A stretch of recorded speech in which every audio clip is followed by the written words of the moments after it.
പിതാവിൻ്റെയും പുത്രൻ്റെയും പരിശുദ്ധാത്മാവിൻ്റെയും നാമത്തിൽ ആമേൻ. എൻ്റെ പ്രിയപ്പെട്ടവർ, ഇന്ന് ഹൃദയത്തിന് വണക്കമാസം തുടങ്ങുന്ന ദിവസമാണ് ജൂൺ 1-ാം തീയതി, തിങ്കളാഴ്ച. അമ്മേ പരിശുദ്ധ അമ്മേ, അമ്മേ പരിശുദ്ധ ദൈവമാതാവേ, കൃപാസനത്തിലൂടെ ഞങ്ങൾക്കും ഞങ്ങളുടെ ദേശത്തിനും അമ്മ മധ്യസ്ഥം തേടി തന്ന എല്ലാ അനുഗ്രഹങ്ങൾക്കും കൃപകൾക്കും ഞങ്ങളിപ്പോൾ ഹൃദയം നിറഞ്ഞ നന്ദി പറയുന്നു. അമ്മേ പരിശുദ്ധമ്മേ ദൈവമാതാവേ, 2004 ഡിസംബർ 7-ാം തീയതി ഉച്ചകഴിഞ്ഞ് 2:30 കൃപാസനത്തിൽ സംഭവിച്ച അമ്മയുടെ പ്രത്യക്ഷപ്പെടലിനെ കുറിച്ച് തിരുസഭയ്ക്ക് സമർപ്പിച്ചിരിക്കുന്ന പഠനരേഖകളുടെ മേൽ സഭാത്മകമായ പഠനം ആരംഭിക്കുവാൻ ഞങ്ങൾ പ്രാർത്ഥിക്കുന്നു. അമ്മേ പരിശുദ്ധമേ, ഭൂസ്വർലോകങ്ങളുടെ രാജ്ഞിയായ അങ്ങേയ്ക്ക് ഭൗമസംരക്ഷണത്തിനായി പ്രപഞ്ചപ്രകൃതിയെ തന്നെ തിരുസഭ പ്രതിഷ്ഠിക്കുവാൻ ഈ പ്രത്യക്ഷീകരണം വഴി ഇടയാക്കണമേ. പരിശുദ്ധമേ, ജപമാല മാതാവേ, സകല കൃപാസനം പ്രാർത്ഥനയോടും ചേർത്ത് ഞങ്ങളിപ്പോൾ പ്രാർത്ഥിക്കുന്ന ഈ കുടുംബത്തിന്റെ പ്രത്യേക നിയോഗം പറ മക്കളെ.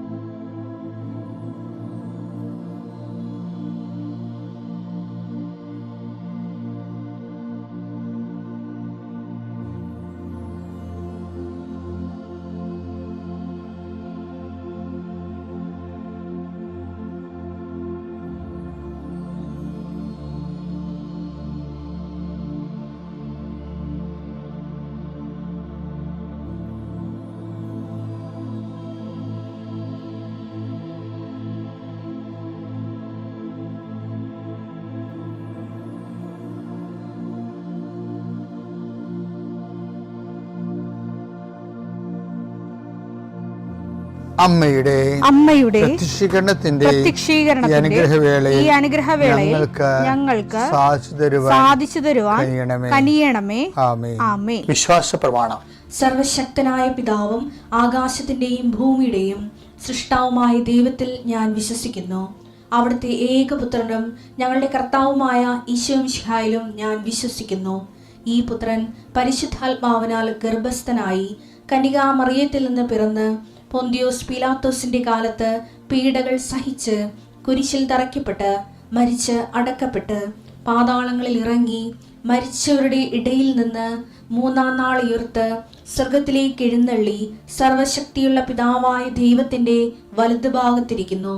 അവിടെ നിന്ന് ജീവിക്കുന്നവരെയും മരിച്ചവരെയും വിധിക്കുവാൻ വരുമെന്നും ഞാൻ വിശ്വസിക്കുന്നു. പരിശുദ്ധാത്മാവിലും ഞാൻ വിശ്വസിക്കുന്നു. വിശുദ്ധ കത്തോലിക്കാ സഭയിലും പുണ്യവാന്മാരുടെ ഐക്യത്തിലും പാപങ്ങളുടെ മോചനത്തിലും ശരീരത്തിന്റെ ഉയർപ്പിലും നിത്യമായ ജീവിതത്തിലും ഞാൻ വിശ്വസിക്കുന്നു. ആമേൻ. സുഖസ്ഥനായ ഞങ്ങളുടെ പിതാവേ, അങ്ങയുടെ നാമം പൂജിതമാകണമേ. അങ്ങയുടെ രാജ്യം വരണമേ. അങ്ങയുടെ തിരുമനസ് സ്വർഗത്തിലെ പോലെ ഭൂമിയിലും ആകണമേ. അന്നു വേണ്ടുന്ന ആഹാരം ഇന്ന് ഞങ്ങൾക്ക് തരണമേ. ഞങ്ങളോട് തെറ്റ് ചെയ്യുന്നവരോട് ഞങ്ങൾ ക്ഷമിക്കുന്നത് പോലെ ഞങ്ങളുടെ തെറ്റുകൾ ഞങ്ങളോടും ക്ഷമിക്കണമേ.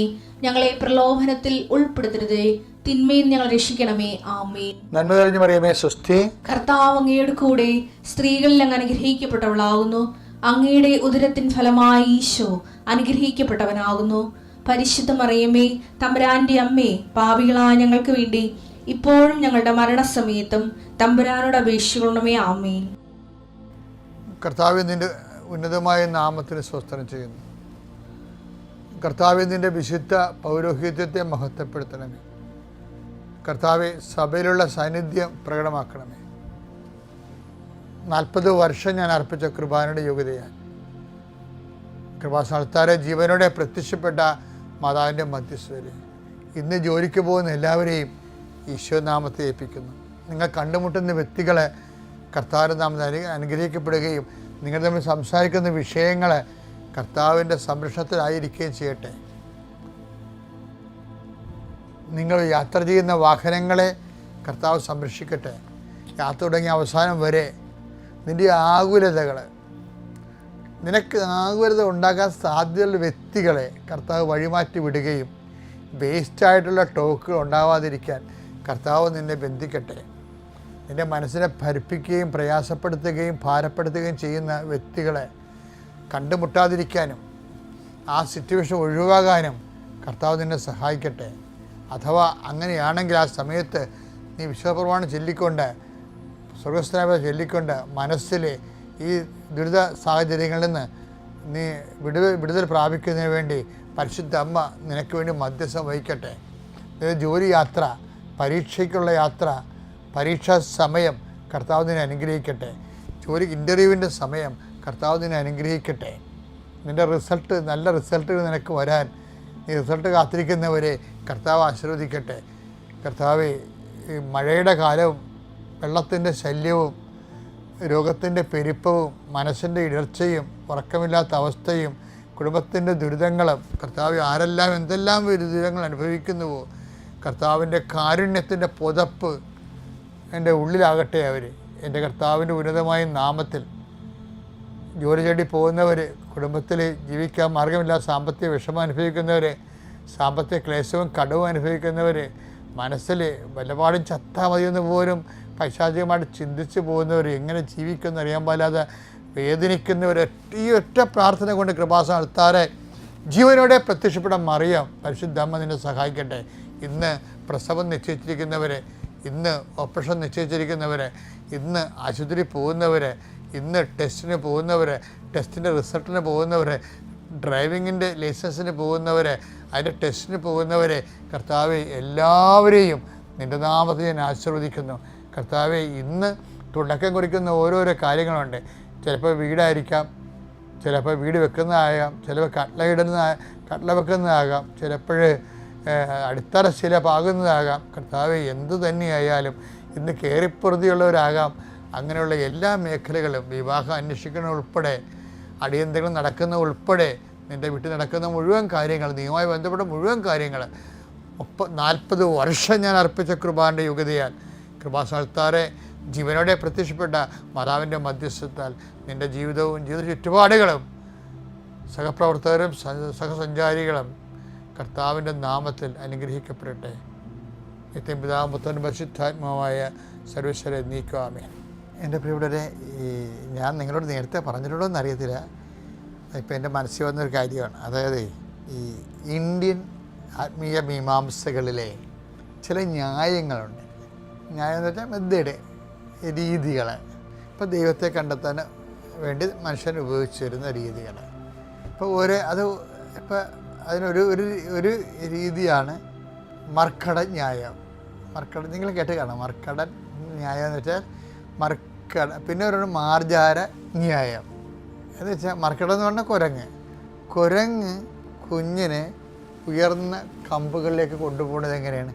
എടുത്ത് മുതുകത്ത് വെക്കും, അല്ലേ? എടുത്ത് മുതുകത്ത് വെച്ചിട്ട് കുരങ്ങ് ഇങ്ങനെ കുതികാലിൽ ചാടി മുകളിലത്തെ കൊമ്പിൽ പോയിരിക്കും. അപ്പോൾ കുഞ്ഞ് മുതുകത്ത് അള്ളിപ്പിടിച്ചിരുന്നാലേ ഈ തള്ളക്കുരങ്ങൻ്റെ ഒപ്പം അവിടെ എത്തത്തുള്ളൂ. അപ്പോൾ അള്ളിപ്പിടിച്ചിരുന്നില്ലെങ്കിൽ കുഞ്ഞ് തെറിച്ചു പോകും. അപ്പോൾ കുഞ്ഞിൻ്റെ ഒരു ഇനിഷ്യേറ്റീവ് അവിടെ ഉണ്ട്. ഇനി പൂച്ച എങ്ങനെ ചെയ്യണം? മാർജാര ന്യായം എന്താണ്? മാർജാര ന്യായത്തിൽ ഇപ്പോൾ പൂച്ച അതിൻ്റെ കുഞ്ഞിനെയും കൊണ്ട് മച്ചും പുറത്തേക്ക് പോണത് മുതുകത്തിരുത്തിയല്ല, മറിച്ച് എങ്ങനെയാണ്? കടിച്ചുകൊണ്ടാണ് പോണത്. അപ്പോൾ അവിടെ കൊച്ചിനൊന്നും ചെയ്യാനില്ല, അമ്മയാണ് എല്ലാം ചെയ്യണത്, അല്ലേ? തള്ളപ്പൂച്ചയാണ് കടിക്കണേ.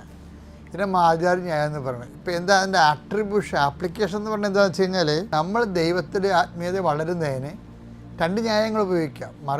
കുരങ്ങിനെ പോലെ നമ്മൾ ദൈവത്തെ പിടിവിടാതെ വിശുദ്ധിയോടെ പരസ്യ പ്രവർത്തനങ്ങളോടെ ദൈവത്തിൽ അള്ളിപ്പിടിച്ചിരിക്കും, ദൈവം നമ്മളെ ഉയർത്തിക്കൊണ്ടുവരും. മറ്റത് നമ്മളൊന്നും ചെയ്യത്തില്ല, അവിടെ നമുക്ക് റോളില്ല, ഒരു ഭാഗം കഴിഞ്ഞാൽ പിന്നെ നമ്മളുടെ കഴിവിന് വലിയ അർത്ഥമില്ല. ദൈവം തന്നെ നമ്മളെ സഹായിക്കണം. ദൈവം തന്നെ, തള്ളപ്പൂച്ച തന്നെ കുഞ്ഞിനെ കടിച്ചുകൊണ്ട് പോകണം. അപ്പോൾ അതുപോലെ അവിടെ ദൈവത്തിനാണ് പ്രാധാന്യം. അതുകൊണ്ടാണ് ഈ നമ്മളിതിൽ ഇപ്പോൾ ചില വചനങ്ങളൊക്കെ ദൈവത്തിൻ്റെ മാത്രം ഈ മാർജാര ന്യായത്തിൽ ചെയ്തിരിക്കുന്ന കുറേ വചനങ്ങളുണ്ട്. ബൈബിളിലുണ്ടത്. ജെറമിയ 29:14 എടുത്തേ. നിങ്ങൾ എന്നെ കണ്ടെത്താൻ ഞാൻ ഇടയാക്കും. അവിടെയാണ് മാർജാര ന്യായമാണത്. അതായത് ദൈവത്തിനാണ് ദൈവമാണ് ഇനിഷ്യേറ്റീവ് എടുക്കുന്നത്. നിങ്ങൾ എന്നെ കണ്ടെത്താൻ ഞാൻ ഇടയാക്കുമെന്ന് പറയണത് അല്ലേ. അപ്പം നമ്മൾ ദൈവത്തെ ആഗ്രഹിച്ചാൽ ചില നമുക്ക് കണ്ടെത്താൻ ഒരു ടൈം കഴിഞ്ഞാലേ അത് ആത്മീയത വളർച്ചയുടെ ഒരു ഉയർന്ന ഘട്ടങ്ങളിൽ ഇത് വരണമെന്നാണ് തോന്നുന്നത്. അതായത് ദൈവം തന്നെ നമുക്ക് വെളിപ്പെടുത്തും. ഇപ്പോൾ എബ്രഹാത്തിനൊക്കെ അങ്ങനെയല്ല ചെയ്തത്. എബ്രഹാത്തിന് ദൈവത്തെക്കുറിച്ച് വലിയ കൺസെപ്റ്റ് ഇല്ലായിരുന്നില്ല. അപ്പം ആത്മീയതയുടെ ആദ്യഘട്ടത്തിലും അവസാന ഘട്ടത്തിലും മാർജാറിയായമാണ് അപ്ലിക്കേഷൻ വരണത്. ആദ്യഘട്ടത്തിൽ എബ്രഹാത്തിന് അറിയത്തില്ല, ദൈവം തന്നെ വെളിപ്പെടുത്തിയപ്പോഴാണ് എബ്രഹാത്തിന് ദൈവത്തെ മനസ്സിലായത്. അപ്പം അങ്ങനെ ഒരു കണ്ടീഷനുണ്ട്. പക്ഷേ ഇന്ന് നമ്മുടെ മനസ്സിൽ ഒരു ആഗ്രഹം ഉണ്ടാകണം. എബ്രഹാത്തിനൊരു ആഗ്രഹം ഉണ്ടായിരുന്നു, അവിടെ ഈ മ്ലേച്ഛമായ ജീവിത രീതിയൊക്കെ ഏത് കാരണം. എബ്രഹാത്തിന് ഇതല്ല ജീവിതം എന്നുള്ള ഒരു ഇതിനേക്കാൾ സത്യസന്ധമായ ഒരു ജീവിതത്തിൻ്റെ തീരത്തിലേക്ക് വരണം എന്ന് ആഗ്രഹിക്കുമ്പോഴാണ് ദൈവം പറയണത്, നിൻ്റെ മനസ്സിൽ ആഗ്രഹം പോലെ ഞാൻ നിന്നെ കൊണ്ടുപോകാം, ഞാൻ ചൂണ്ടിക്കാണിക്കുന്ന ദേശം നിനക്ക് തരാം, അവിടെ നീ പെരുകും, എൻ്റെ വചനമനുസരിച്ച് നിനക്ക് അവിടെ ജീവിക്കാം, അതാണ് നിൻ്റെ വാഗ്ദാന നാട് എന്നൊക്കെ പറയണത്. അത് ദൈവം ഇനിഷ്യേറ്റീവ് എടുക്കണതാണ്. അതുപോലെ ഈ പാപത്തിൻ്റെ കാര്യവും ഇങ്ങനെയാണേ. നമ്മളീ പാപത്തിന് അയ്യോ ദൈവമേ ഞാൻ പാപിയാണല്ലോ എന്നെ സഹായിക്കണേ, ഞാൻ ഇടയ്ക്കൊക്കെ പാപത്തിൽ വീഴുന്നുണ്ടല്ലോ, എന്നെ ആര് രക്ഷിക്കുമെന്നൊക്കെ പറഞ്ഞ് മനുഷ്യൻ്റെ അന്തരംഗത്തിൽ പ്രാർത്ഥനയില്ലേ, ആര് രക്ഷിക്കുമെന്ന്. റോമ 7:24 ഞാൻ ദുർഭകനായ മനുഷ്യൻ, അതെ, മരണത്തിന് അധീനമായ ഈ ശരീരത്തിൽ നിന്ന് എന്നെ ആര് മോചിപ്പിക്കും. അതാണ് അത്. ഉള്ളിൽ നമുക്ക് പാപകരമായ അവസ്ഥയിൽ നിന്ന് ആരും മോചിപ്പിക്കും എന്ന് നമുക്ക് ഒരു അന്തരാത്മാവിൽ ഒരു ആഗ്രഹം ഉണ്ടായാൽ ദൈവം നമ്മളെ സഹായിക്കും. ദൈവം നമ്മളെ സഹായിക്കാൻ ഇപ്പോൾ ഉദാഹരണത്തിന് സങ്കീർത്തനം 103:12 എടുത്തേ. കിഴക്കും പടിഞ്ഞാറും തമ്മിൽ ഉള്ളത്ര അകലത്തിൽ നമ്മുടെ പാപങ്ങളെ അവിടുന്ന് നമ്മിൽ നിന്ന് അകറ്റി നിർത്തി. അതാണ് വിഷയം. പാപങ്ങൾ ഇപ്പം ഞാൻ പാപത്തിലാണല്ലോ, പാപജീവിതത്തിൽ അകപ്പെടി, എൻ്റെ ചുറ്റുമുള്ള ആൾക്കാരെല്ലാം പാപികളാണല്ലോ. ഇപ്പം നീ ചെന്ന് കല്യാണം കഴിച്ച് ചെന്നൊക്കെ വീട് ഞായറാഴ്ച കുർബാന പോലും ഇല്ലാത്ത വീടായിരിക്കും. അവർക്ക് കുടുംബപ്രാർത്ഥനയൊക്കെ ഒരു അത് ഷെയിമാണ്. അപ്പം അതുകൊണ്ട് ഇങ്ങനെയുള്ള കാര്യങ്ങളൊന്നും നമ്മളെക്കൊണ്ട് പോലും അവർ ചെയ്യിക്കരുത്, ആക്ഷേപിക്കും. പള്ളിപ്പോയി ഞങ്ങൾ ഭാവികളെന്നൊക്കെ പറഞ്ഞ് ഡയലോഗൊക്കെ ഫിറ്റ് ചെയ്യും. ഇവനൊക്കെ പുഴുത്ത് പട്ടി ചാകനൊക്കെ കഷ്ടമായിട്ട് ഞാൻ ചാകത്തുള്ളൂ, അപ്പോൾ നിങ്ങളോട് അച്ഛൻ ശപിക്കുക. അങ്ങനെയല്ല, എനിക്ക് 40 വർഷത്തെ ഇടവക ജീവിതവും ഉണ്ട്. ഞാൻ ഇങ്ങനെയുള്ള ഒത്തിരി വെറൈറ്റീസ് കണ്ടിട്ടുണ്ട്. അവർ ഇതുപോലെ നല്ല തണ്ടും തണിയും പാർട്ടിയും പൊന്നും പണമൊക്കെ ഉണ്ടായിരുന്ന കാലത്ത് ദൈവത്തെ തള്ളിപ്പറയും. അതിൽ അവൻ്റെയൊക്കെ കുറ്റബോധം മറച്ചു വെക്കാൻ വേണ്ടി മറ്റുള്ളവരെ ആക്ഷേപിക്കും. പക്ഷേ ഇവരൊക്കെ അവസാനം ചെന്ന് ചാടണ കണ്ടിട്ടുണ്ട്. അവരൊക്കെ ഞാൻ തന്നെ പെട്ടിലെടുത്തുകൊണ്ട് പോന്നിട്ടുണ്ട്. കാര്യം നമ്മളൊക്കെ ഓരോരോ പള്ളി ചെല്ലുമ്പോഴും ഓരോ ഇടവക ചെല്ലുമ്പോഴും ഒക്കെ ഉണ്ടാകുന്ന ഓരോ ആൾക്കാരുടെ പലതരം ആൾക്കാർ, എല്ലാവരും നല്ലവരൊന്നും അല്ലല്ലോ. അപ്പോൾ ഇതുപോലെയുള്ള ആൾക്കാരുണ്ട്, ദൈവത്തിന് എതിരെ സംസാരിക്കുന്ന ആൾക്കാരുണ്ട്. പക്ഷേ എന്നാലും നമ്മളവിടെ ചെല്ലുമ്പോൾ ദൈവം ഈ നരകത്തിൽ എങ്ങനെ ജീവിക്കുന്നതൊക്കെ നമ്മൾ ഓർക്കുമ്പോഴും ഈ ഒരു പ്രൊവിഷൻ കൊടുക്കണം. എന്താണ്? ഈ പാപകരമായ കിഴക്ക് പടിഞ്ഞാറിൽ നിന്ന് എന്തുമാത്രം അകന്നിരിക്കുന്നു, അതുപോലെ കിഴക്കും പടിഞ്ഞാറും തമ്മിൽ ഉള്ളത്ര അകലത്തിൽ നമ്മുടെ പാപങ്ങളെ അവിടുന്ന് നമ്മിൽ നിന്ന് അകറ്റി നിർത്തി. ദൈവം അകറ്റി നിർത്തിയെന്ന്. ഇപ്പം നമ്മൾ അകറ്റി നിർത്താൻ ചില സമയത്ത് നമുക്ക് പറ്റാത്ത രീതിയിൽ നമുക്ക് ബലഹീനമായി പോയാലും നിനക്ക് ദൈവത്തിന് ഒരു ആശ്രയം ഉണ്ടെങ്കിൽ ദൈവം നിന്നെ, ഇപ്പം ഞാൻ തന്നെ ഓർക്കും ഈ പള്ളി കുർബാനയ്ക്ക് എൻ്റെ പിഴ എൻ്റെ വലിയ പിഴ. ശരിക്കും പറഞ്ഞാൽ വലിയ പിഴയെന്ന് അങ്ങനെ എല്ലാവരും അടിക്കാൻ അവർക്ക് വലിയ പാപം ചെയ്തവരാണെന്ന് എനിക്ക് തോന്നിയിട്ടില്ല. പിന്നെ അത് പ്രാർത്ഥനയുടെ രീതിയിൽ ചെയ്യണതാണ്. പക്ഷേ എന്തോ വലിയ പിഴ ചെയ്യാതിരിക്കാൻ ദൈവം നമ്മളെ സഹായിക്കുന്നുണ്ട്. അത് നമുക്ക് നിഷേധിക്കാൻ പറ്റുമോ? അപ്പോൾ അങ്ങനെ ഉണ്ടെങ്കിൽ നീ കൃപയിലാണ്, കർത്താവിൻ്റെ സന്ധിപ്പിലാണെന്ന് ഓർക്കണം. വലിയ പിഴയൊന്നും ഇല്ലല്ലോ നിനക്ക്. അതുണ്ടെങ്കിൽ അതിൽ നിന്ന് മാറ്റി ദൈവത്തോട് പറയണ, കർത്താവ് ഞാൻ എൻ്റെ എല്ലാവരും അഴിമതിയും അനീതിയും എൻ്റെ പങ്ക് പറ്റി ഞാനവിടെ എതിരെ കാശ് മേടിക്കാതിരുന്നാൽ തീർച്ചയായിട്ടും ഞാനവിടെ നോട്ടപ്പുള്ളിയാകും. എനിക്ക് ആ സിറ്റുവേഷനിൽ നിന്ന് രക്ഷിക്കണമെന്ന് ദൈവത്തോട് പറയണം.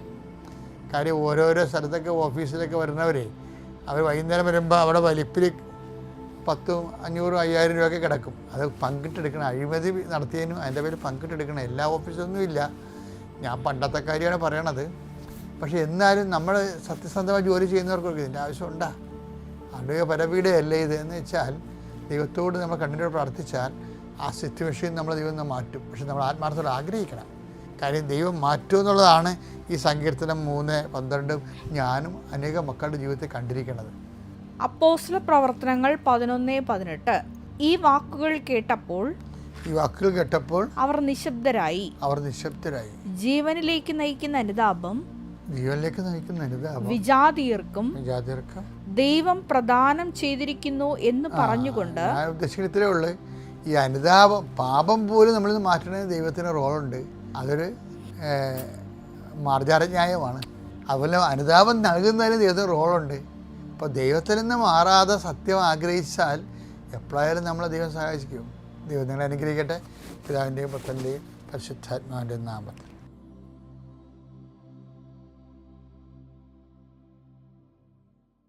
അത്യപൂർവ ദൈവാനുഭവങ്ങൾ ഇനി നിങ്ങൾക്കും സ്വന്തം. ഈ യൂട്യൂബ് ചാനൽ ഇതുവരെ സബ്സ്ക്രൈബ് ചെയ്തിട്ടില്ലെങ്കിൽ ഇപ്പോൾ തന്നെ സബ്സ്ക്രൈബ് ചെയ്യുക. ഈ വീഡിയോ ഇപ്പോൾ തന്നെ നിങ്ങളുടെ സുഹൃത്തുക്കൾക്ക് ഷെയർ ചെയ്തുകൊണ്ട് കർത്താവിൻ്റെ പ്രേക്ഷിതരാകുക.